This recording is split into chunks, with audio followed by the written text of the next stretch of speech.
I'm writing this at my desk, long after the final bell has rung. The hallways are empty. The fluorescent lights buzz overhead.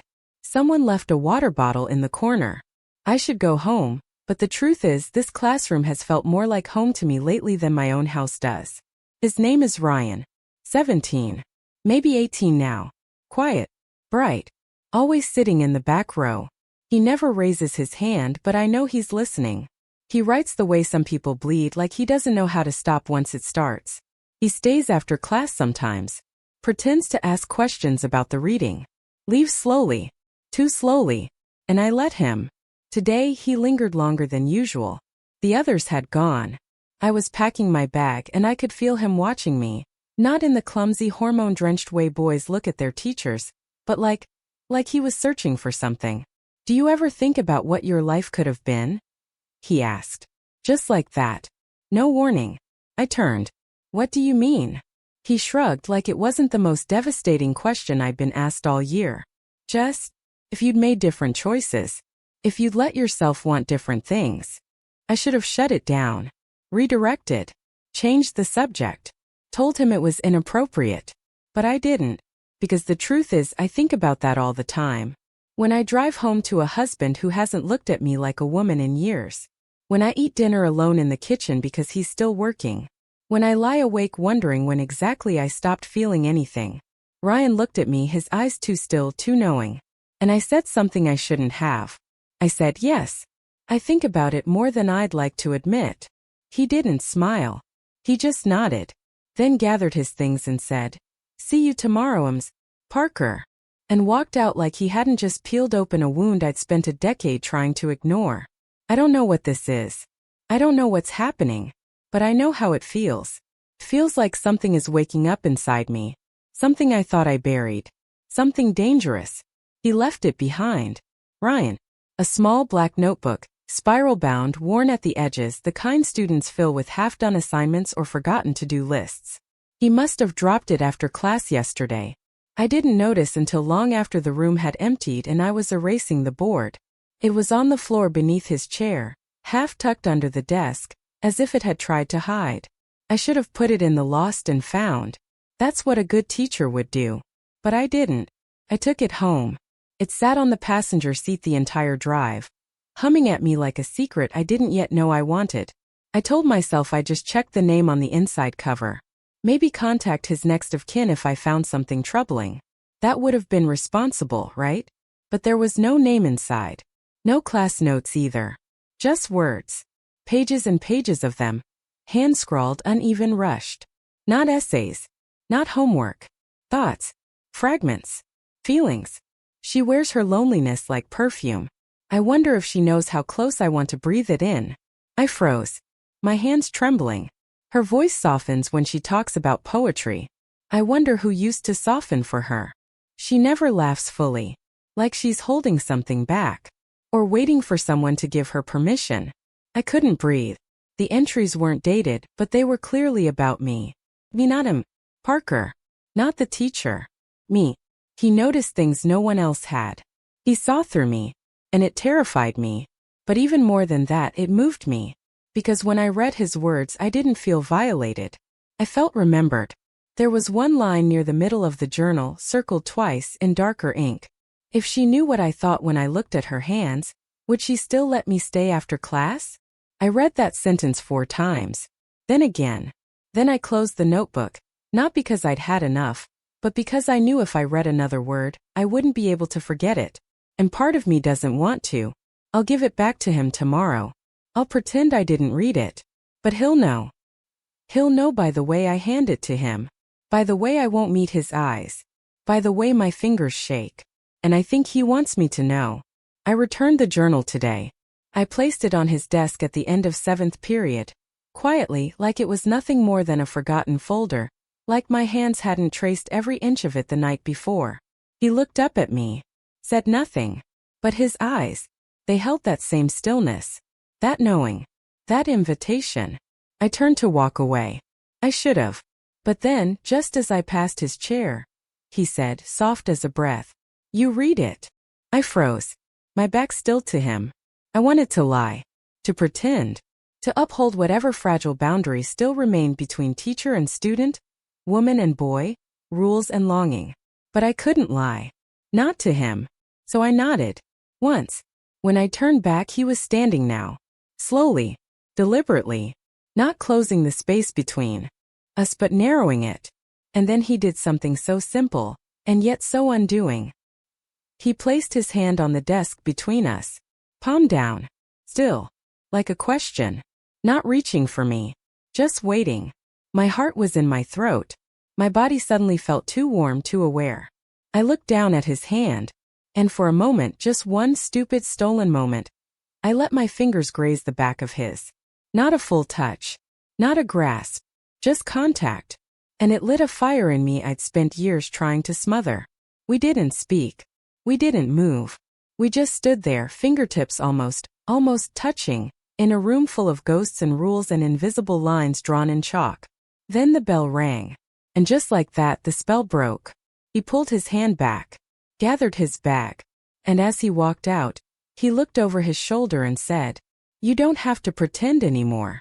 I stayed in that room for a long time after, hand still resting where his had been, heartbeat loud enough to echo, face flushed with something far more dangerous than guilt. What? I should be ashamed. Instead, I feel alive. It started raining just after the final bell. The kind of storm that rolls and suddenly, sky cracking open, water pouring sideways, wind thrashing leaves against the windows like they're trying to get inside. Most of the students had already left, but Ryan stayed behind. Again. He said he forgot his umbrella. Said it so casually like it wasn't obvious what he was doing, or what I was letting happen by not telling him to go. We watched the rain through the tall classroom windows. The air between us was heavier than the clouds outside. "Do you like storms?" he asked. "I used to," I said, before everything started to feel so exposed. He was quiet for a moment. Then he said, "I like that you're afraid of being seen. It means there's still something real underneath." I should have told him to leave then. But instead I sat on the edge of my desk, arms crossed tight. Not from cold but from everything I was holding in. He moved closer. Not quite touching. Just near enough that I could feel the pull. "You don't talk like other teachers," he said. "You don't look through people. You see them."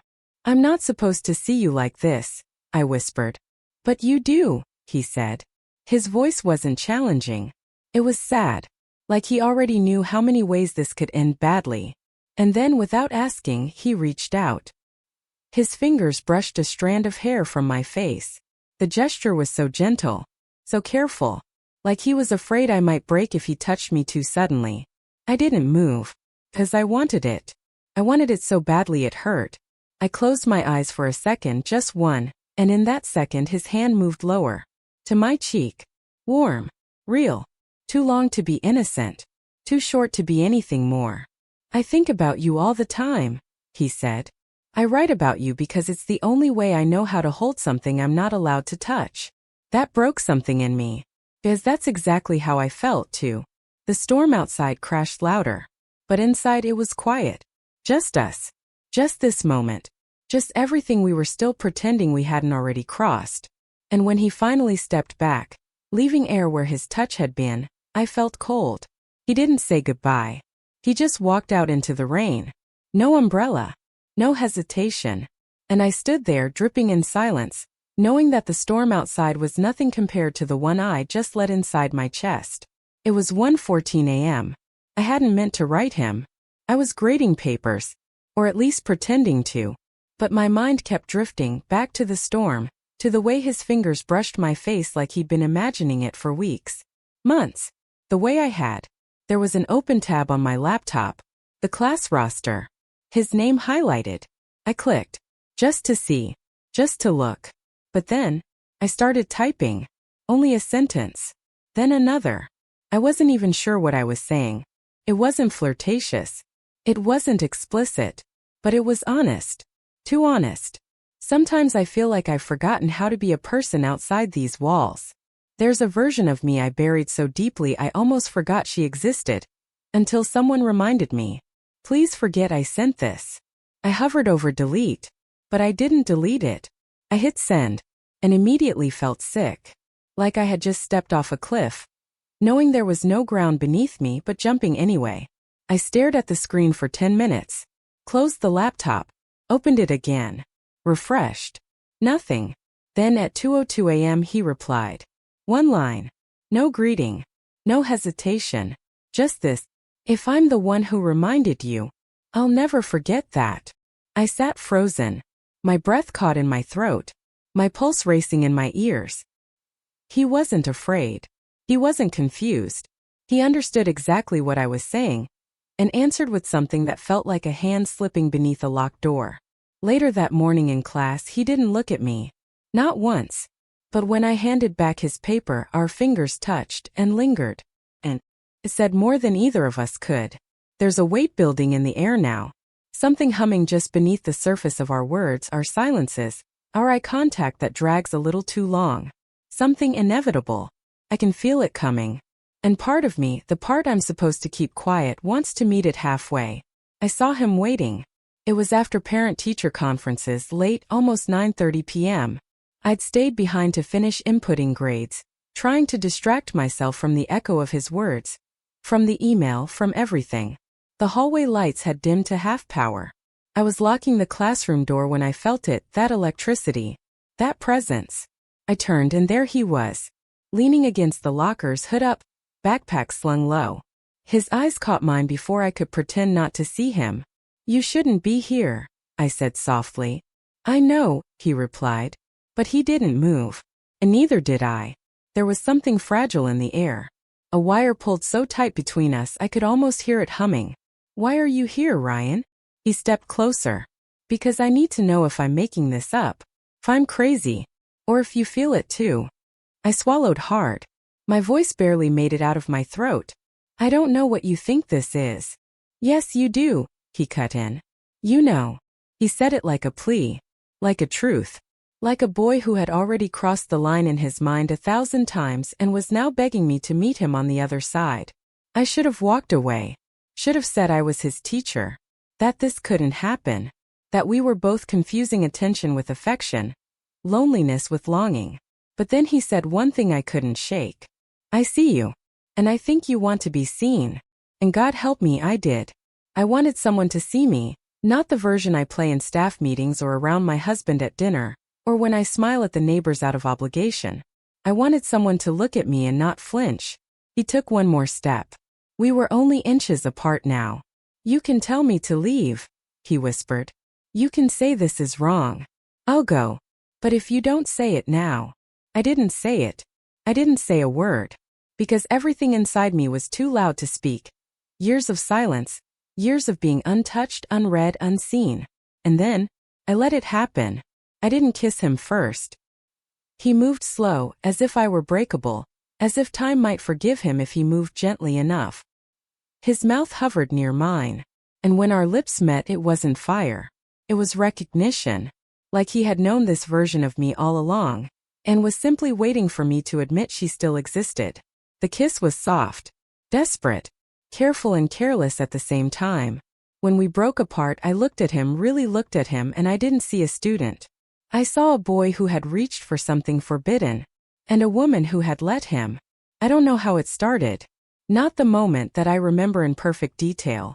But the choice, the moment I crossed the line from wanting to wondering how far we could go without getting caught. He left a note in my mailbox at school. Folded. Careful. No name, just my initials on the corner. Inside one sentence. Room 214. Tomorrow. After dark. If you don't come, I'll understand. No signature. No pressure. Just that. All day I told myself I wouldn't go. That I couldn't. That I wasn't that woman, reckless, weak, unprofessional, immoral. But when the sun began to fall and the shadows in my house got longer than the excuses I kept making, I got in the car. The hotel was small. Nondescript. Off the highway. No front desk greeting. No questions. Just me walking down a beige hallway with a keycard in my hand, and my heart knocking like a drum against my ribs. I almost turned back. Twice. But I didn't. When I opened the door, he was already inside. He stood when he saw me, as if he wasn't sure I'd really come. And neither of us said a word for a full minute. Then I stepped forward. He met me halfway. This wasn't like the kiss outside the classroom. It wasn't soft or hesitant. It was need. It was weeks, months of unspoken hunger finally asking to be real. His hands were shaking. So were mine. We didn't undress each other quickly. We peeled. Slow. Careful. Like every layer was both a risk and a relief. When I finally stood in front of him, bare, vulnerable, real, he looked at me like I was holy. Like I wasn't something he wanted to break, but something he wanted to remember. And when he touched me truly for the first time, I forgot how old I was. How wrong it was. How afraid I'd been. I just felt wanted. Not out of pity. Not out of obligation. But because in that moment he chose me. We didn't say a word afterward. We just lay in the dark breathing. His head on my shoulder. His hand on my stomach.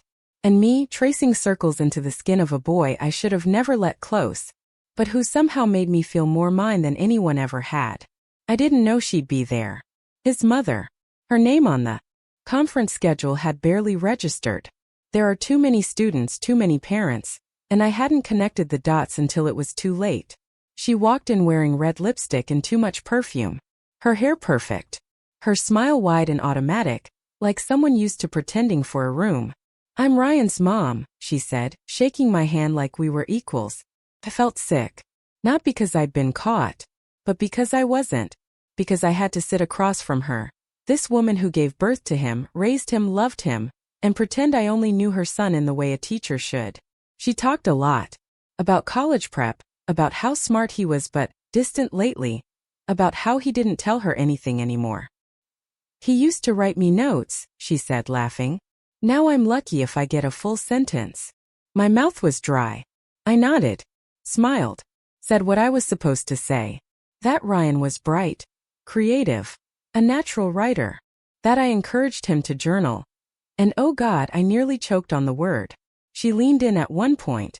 "You're one of the few teachers he talks about." Said you make him think differently.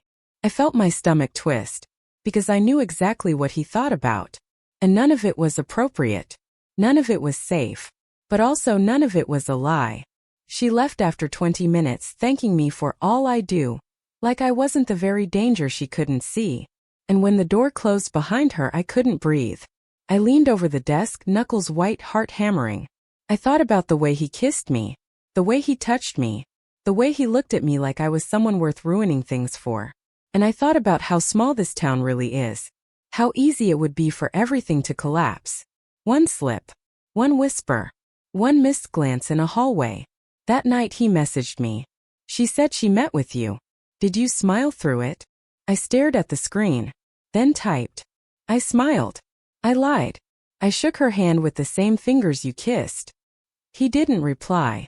But the next day at school, as he passed me in the hall, he whispered, "She doesn't know you the way I do." And just like that, the danger became part of the desire. I told myself it would be the last time. That if I gave in just once more, maybe I could walk away from it. Tidy. Quiet. Undiscovered. He asked me to meet him at the lake.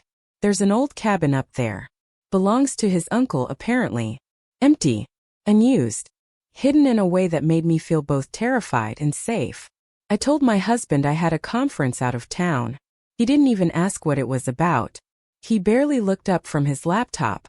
And that silence alone pushed me farther toward the boy who did. The drive was long. My hands on the steering wheel were pale, gripping too tight. I don't even remember the music that played. Just trees, road, sky, and the ache of anticipation between my legs. He was waiting when I got there. Jeans. White t-shirt. No mask, no school uniform, no fear. Just him. He opened the door for me like a man. Not a student. A man. We didn't talk much. There was no need. The moment the door closed behind us, the space filled with everything we'd held back for too long. He came to me like he knew every inch of me already. And I let him touch, taste, devour me like the answer to a question he'd been too afraid to ask in words.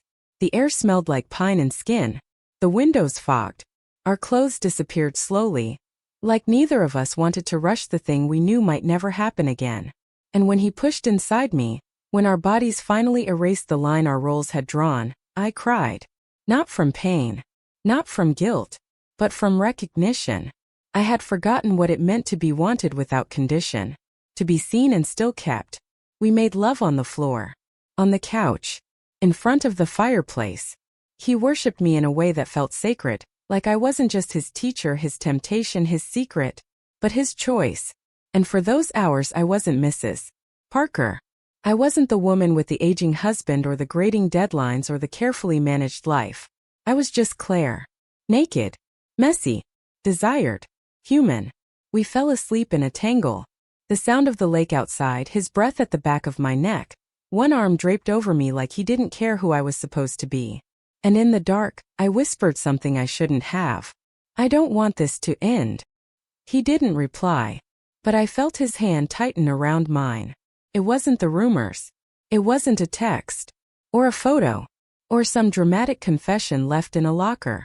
It was a knock at my classroom door. Monday morning. First period hadn't even started.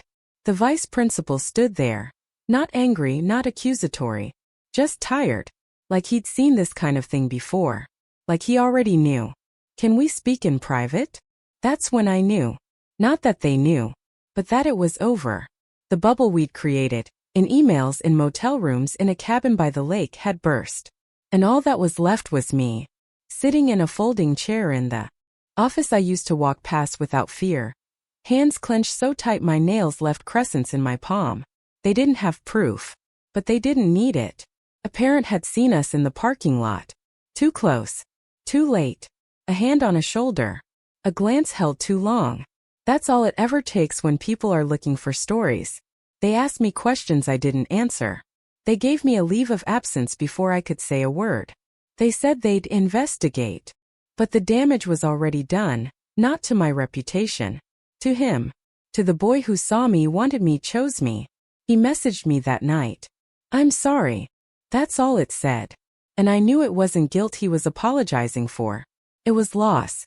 We never spoke again. He graduated that spring. Quietly. No drama. No whispers anymore. I watched from a distance. From the shadows. He didn't look back at the crowd. Didn't look for me. And that's how it ends. Not with handcuffs. Not with headlines. Just with distance. And memory. Sometimes the most dangerous love isn't the kind that breaks the rules. It's the kind that makes you forget they ever mattered.